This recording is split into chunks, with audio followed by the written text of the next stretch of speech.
নামেৰীত অৰণ্য মানৱ যাদৱ পায়েং নামেৰীস্থিত 134 নং ইকো টাস্ক ফৰ্চৰ উদ্যোগত অনুষ্ঠিত হৈছে সজাগতামূলক সভা।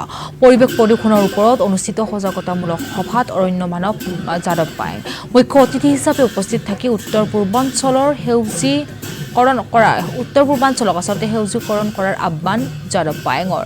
অৰণ্য মানৱ যাদৱ পায়েঙে বৃক্ষৰোপণ কাৰ্যসূচীও সম্পন্ন কৰা দেখিবলৈ পোৱা গৈছে। দৃশ্যাংশ দেখুৱাই আছো এইদৰে এতিয়া নামেৰীত অৰণ্য মানৱ যাদৱ পায়েং উপস্থিত হোৱা দেখিবলৈ পোৱা গৈছে। নামেৰীস্থিত 134 নং ইকো টাস্ক ফৰ্চৰ উদ্যোগত অনুষ্ঠিত হৈছে সজাগতামূলক সভা।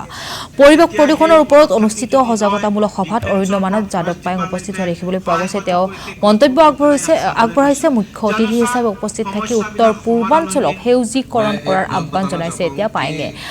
অৰণ্য মানৱ যাদৱ পায়েঙে বৃক্ষৰোপণ কাৰ্যসূচীটো সম্পন্ন কৰা দেখিবলৈ পোৱা গৈছে। আসাম মে মাজুলী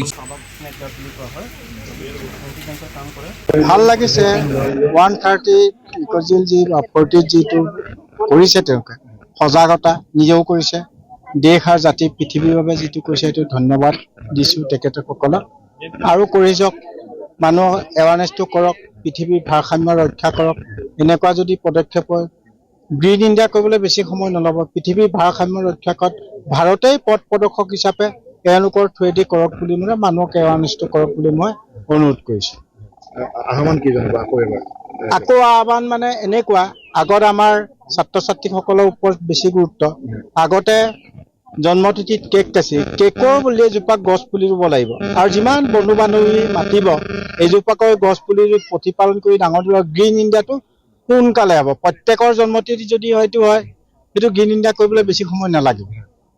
চৰ চাপৰিবিলাকৰ কথা কৈছে চৰ চাপৰিবিলাকত সেইটো আমি ভূ-জৈৱ বিভাগৰ লগত ডিছকাছ কৰি ডিৰেক্টৰৰ লগত কথা পাতিলোঁ।